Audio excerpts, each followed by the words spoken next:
सचिन, अच्छा रुकिए गुलाम, अभी आप रुकिए। सचिन, आप एक बात बताइए, आप सीमा जी से कहाँ मिले? और आप पर भी आरोप है, आप दोनों अभी बेल पर हैं, कि आप इलीगली उनको भारत के अंदर लेके आए। जी सर, बताइए। हम नेपाल में मिले थे पहली बार। तो पहले तो हम मिले थे पबजी में। पबजी में मिले थे सर। हम पहले पबजी में मिलते मिलते हमने व्हाट्सएप नंबर चेंज किया। 2020 में हम पबजी में मिले थे। हाँ। पहली बार। जी बोलिए। तो पबजी में मिले थे, तो हम 2020 में मिले थे पबजी में। उसके बाद फिर हम नेपाल सरकार नहीं है, अंधेर नगरी तो नहीं है ना सर दुनिया में। गुलाम देखिए, मैंने आपको बार बार कहा है कि अभी आप बीच में ना बोलें। आप बीच में ना बोले। जब मैं आपको कहूं तब आप बोलें। देखिए, नहीं तो मैं ये गलत बात है। आपके चिल्लाने से मामला नहीं। आपकी बात सामने रखी गई है, सीमा की बात सामने रखी गई है। अब संजय बोल रहे हैं, मैं उनसे सचिन बोल रहे हैं, मैं उनसे पूछूंगा। अच्छा बताइए। जी सर। हाँ बोलिए। फिर मिले तो पबजी में थे, पर रियल क्या कहते हैं, हम नेपाल में मिले थे 10 मार्च को। ठीक है। मुलाकात हुई थी हमारी 10 मार्च में। हम 7 दिन वहाँ पर रहे थे। और 13 मार्च को हमने शादी भी करी थी नेपाल काठमांडू पशुपतिनाथ मंदिर में। तो मैंने मांग भी भरी थी। इंस्टाग्राम पे सारी वीडियो हमारी पड़ी है, यानी शुरू से लेके अब तक की वीडियो सारी पड़ी है अब तक की। नहीं, पर सचिन, आपको ये मालूम था कि ये पाकिस्तान में शादीशुदा है सीमा? आपको पता था कि उनका तलाक पूरी तरह से फॉर्मली नहीं हुआ है? और गुलाम उनका पति है जो सऊदी अरब में है। आपको ये सारी बातें पता थी सचिन? पता ही नहीं है। ये काठमांडू में इसका जो है ना बाप का राज है, ये शादी करके अपने पास ये रखेगा। गुलाम, मैं बार बार कह रहा हूँ, आप रुकिए। सचिन बताइए। जी सर, पता थी मुझे। 2021 में ही पता पड़ गई। खैर, मुझे उससे कोई आपत्ति नहीं है। बालकों को मैं क्या कहते हैं अपने आप से ज्यादा चाहता हूँ, और क्या कहते हैं इसको भी अपने आप से ज्यादा प्यार दूंगा मैं। पर आप भारत के अंदर सीमा और उनके बच्चों को इलीगली लेकर आए? जी सर। ऐसा वहाँ से तो पासपोर्ट से आई थी। पासपोर्ट, वीजा, टिकट, सब डॉक्यूमेंट्स थे। परंतु सर हमने इसने इंडिया के लिए भी वीजा के लिए अप्लाई करा था। परंतु सर वहाँ से वीजा के लिए वीजा मिल नहीं रहा था इंडिया का। तो जब हम आखिर में हमें इंडिया का वीजा नहीं मिला, तो आखिर में हमने ये उठाया कदम कि आप नेपाल से आओ।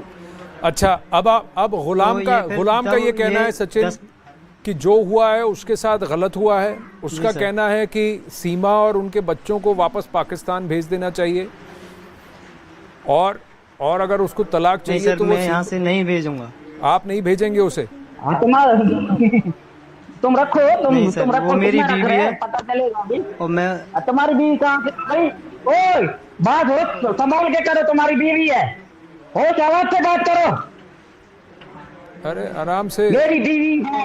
अरे आराम से। अब आप सीमा जी या तो उससे बात कर लो या मुझसे बात कर लो। नहीं, बात मुझ पे भी ठीक से करनी आती है फिर। नहीं, समझ गया। बात मुझ पे भी ठीक से करनी आती है फिर। नहीं, मैं समझ गया सचिन। आपको अपना आपा खोने की आवश्यकता नहीं है, ना ही गुलाम को है।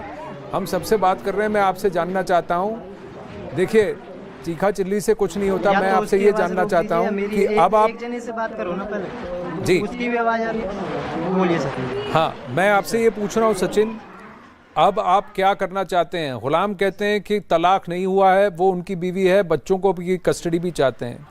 आपका और सीमा का और बच्चों का क्या कहना है? सर, इसका तलाक हो चुका है। इसका मौजवानी तलाक हो चुका है। ये मैं इसकी कसम भी खाता हूँ, और ये मुझसे खुद कहती थी। मैं इस पे अपने आप से ज्यादा भरोसा करता हूँ। ये मुझसे ना, मैं इससे एक बात भी छुपाता था, ना ये मुझसे एक बात छुपाती थी। पर आप एक बात बताइए। दिन और रात हम कॉल पे रहते थे। जी, तो सचिन, मैं आपसे, अगर आपको सारी बातें पता है तो आपको ये भी पता है कि भारत के कानून का आपने कानून तोड़ा है। सीमा ने और उनके बच्चों ने भी भारत के अंदर इलीगली प्रवेश करके कानून तोड़ा है। तो अब इसका समाधान कैसे होगा? जी, इसका समाधान कैसे होगा? वहीं गुलाम हैदर का कहना है कि उसके साथ नाइंसाफी हम पहले ही कह रहे हैं कि हम जी, हाँ सर, उसकी तो हम पहले ही कह रहे हैं कि हाँ, ये हम पे ये कदम उठा है, ये गलत, हम आने का तरीका गलत था। इरादा गलत नहीं था, परंतु आने का तरीका गलत था। वो उसके लिए हम यानी कि जो सरकार या हमारे हिंदू वो क्या कहते हैं जनता पार्टी यानी कि हमारे जो तो आप भाई आपके हैं जो और लीगल बहनों एडवाइजर्स हैं और वो जो हुक्म कहेंगे हम आप वो follow मानने के करेंगे। लिए पर तैयार आपके हैं। परिवार में सचिन, क्या उन्होंने सीमा को कबूल किया है, उनके बच्चों को कबूल किया है? जी सर, तन मन धन से कबूल किया है सबको। आपके परिवार में किसी ने रोका नहीं है आपको? सब क्रैम में आ रहे नहीं हैं, सर। सब किसी ने नहीं रोका, सब अंदर जाएंगे। हाँ अब आप कह रहे हैं आपके परिवार में किसी ने नहीं रोका। अच्छा सीमा जी, एक बात बताइए, इसका विकल्प क्या है? क्योंकि एक तरफ गुलाम का कहना है कि उनके साथ नाइंसाफी हुई है, आप कह रही है आप वापस जाएंगी तो आपको मार दिया जाएगा। सर इनके साथ कोई नाइंसाफी नहीं हुई। अब ये तीसरी चौथी भी शादी आराम से कर सकते हैं, इनमें ये चलता है 1 लाख देंगे 2 लाख देंगे तो इनको लड़की मिल जाएगी इनके गांव में से बता रहे मेरी घरवाली ही। ये इनको चिंता नहीं है। और इनके पहले भी 2 बच्चे हैं, तो वो उनकी जब वो आज तक स्कूल का उन्होंने मुंह नहीं देखा तो मेरे बच्चों को क्या खा के स्कूल पढ़ाएगा? जब पहले 2 बच्चे हैं, मेरे बच्चों से बड़े हैं, बेटी तो बेच दी गई बेचारी की, अब तो शादी भी हो गई। मेरे बच्चे नहीं है अभी। तुम्हारे बच्चे हो गए, उनका नहीं करा तो मेरे बच्चों का क्या खाक करेंगे ये?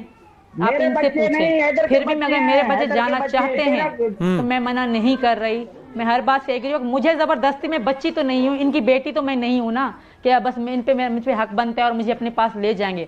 अगर मैं इनकी शादी में भी हूँ फिर भी मेरा अधिकार है, मैं कह सकता हूँ इनके साथ नहीं रह सकती। आप अभी जाके भारत में कोई भी नहीं जो तू बोल रहा है कि मुझे तलाक दे, ऐसा कोई तलाक हुआ जबरदस्ती का? नहीं, पर एक बात बताइए गुलाम, अगर ये वापस नहीं आना चाहती, आप जबरदस्ती ने वापस को बुलाना चाहते हैं और ये कह रही है कि आप बच्चों के अगर बच्चे आना चाहते हैं आपके पास ये भेज देंगी, इसने चोरी आया सर। वो ये कह रही हैं गुलाम आपको कि अगर बच्चे वापस आना चाहते हैं वो भेज देंगी। आप लेने को तैयार है? बच्चों को एक्सेप्ट करेंगे? क्यों नहीं लेना? मैं सीमा को भी लेने के लिए तैयार हूँ, बच्चों को भी सर लेने के लिए तैयार हूँ। वो नहीं, अगर वो नहीं आना चाहती हैं तो आप जबरदस्ती क्यों कर रहे हैं? मैं पूछ रहा नहीं हूँ। आना चाहती मेरे बीवी, चलो अल्लाह ना करे तुम्हारा बीवी किसी के साथ जाए, बस उसको बोले मेरे बच्चों को भी लेके जाए, आप चुप करोगे? बोलोगे ठीक है? अब अगर उसने फैसला कर लिया, अगर उसने फैसला कर लिया मेरे साथ नहीं रहना, मैं जबरदस्ती बिठाकर मैं क्या करूंगा? आप मुझे बताइए, आप मुझे बताइए, जो व्यक्ति आपके साथ नहीं रहना चाहता तो क्या उसकी कोई, अगर जो व्यक्ति आपके साथ नहीं रहना चाहता उसे आप जबरदस्ती अपने साथ रखकर आप क्या करेंगे? मुझे बताइए। अरे एक कानून तो है ना, कानून है, कोई तरीका है, कानून है, तरीका है, तो आप कानूनी तौर पर उसको तलाक दे दीजिए। यही तो कहता है ऐसा। और अच्छा अभी मैं बस उसके कहने पे कानूनी तौर पे मेरे घर बेच के बच्चों को और ये इतना बड़ा क्राइम करके अभी बैठ रहा है कि मुझे तलाक दो, मैं बस सब कुछ भूल के उसको तलाक दे दूं सर आपके कहने पे? आप मुझे बताइए गुलाम जी जी सर जी आप कहिए। जी सीमा आप कुछ कह रही थी? जी सीमा। जी सर, भारत का कानून हो या पाकिस्तान का कानून, ये हक देता है औरत को अपनी आवाज उठाने का। ये इनका गांव नहीं है या पाकिस्तान के वो गांव नहीं है जो 2 जूते मारे औरत को बिठा दिया, जैसे आप बोलेंगे वैसे बोलेगी। मैं उनमें से भी नहीं हूँ। जब मैं पाकिस्तान से यहाँ तक आ सकती हूँ, क्या मैं इससे नहीं लड़ सकती? और दूसरी बात, अगर मैं पाकिस्तान आई भी, तुम लोग मार दो, पर तुम्हारी तो कभी भी नहीं बनूंगी, ये तुम याद रखो, क्योंकि मैं इनकी पत्नी हूँ और इनकी होके मरूंगी। मैं नहीं मारूंगा सीमा, आप समझ जो बच्चों का फ्यूचर का मसला है। मैं आपको नहीं मारूंगा। मैं जिंदा भी नहीं रहूंगी अगर सचिन से दूर हूँ तो मैं जिंदा भी तो नहीं हूँ। ऐसी जिंदगी का क्या करूंगी? मैं ऐसी करता हूँ, आपको कुछ नहीं होगा, आप डरो नहीं। आप भारत गवर्नमेंट क्यों? आपको कुछ नहीं होगा। भारत गवर्नमेंट कह रहे हैं बार-बार। नहीं, पर एक बात बताइए, एक बार वो भारत छोड़कर वापस पाकिस्तान आ गई तो फिर उसके बाद भारत सरकार कुछ भी नहीं कर सकती? वो तो पाकिस्तान में आपके हवाले है और आप सऊदी अरब में हैं। कैसे मान ले? क्या ये बात सही है कि आपके पहले से 2 बच्चे हैं, उनमें से किसी की शिक्षा नहीं हुई और आपके जो 4 बच्चे हैं स्कूल नहीं जाते? घर पे हैं, खा रहे पी रहे हैं अपने माँ बाप के साथ, स्कूल नहीं जाते हैं, पढ़ाई नहीं हुई। सीमा बताइए। बच्चे तो देख ले। जी सीमा क्या कह रहे हैं? जी सर, बिल्कुल नहीं, उन्होंने स्कूल का मुंह तक नहीं देखा। इनके खानदान में सब गाय भैंस चारते हैं और क्राइम करते हैं, चोरी पे। ये मेरी बेटियों को बेच देंगे, मेरी घरवाली मुझे क्राइम पे मुझे फंसवाओ और केस भी लगाओ। पर आप ये भी तो मानेंगी सीमा, तुम्हारे एक चाचा मिनट। बाहर जाते हैं, तुम्हारे चाचा क्यों नहीं बाहर जाते?